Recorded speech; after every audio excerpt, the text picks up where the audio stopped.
Onorevole, sui dati del Viminale in merito alla sicurezza in Friuli Venezia Giulia si è creata la bagarre su ambo i fronti, ognuno porta avanti la sua bandiera. Qual è il suo punto di vista?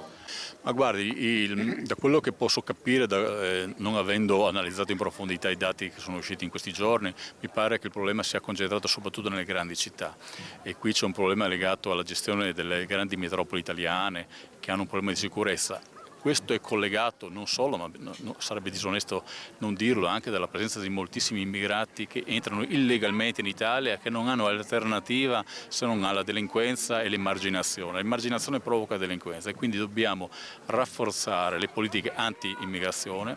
C'è uno scontro fortissimo, voi lo sapete, su questo, anche con pezzi della magistratura, intendiamo andare avanti.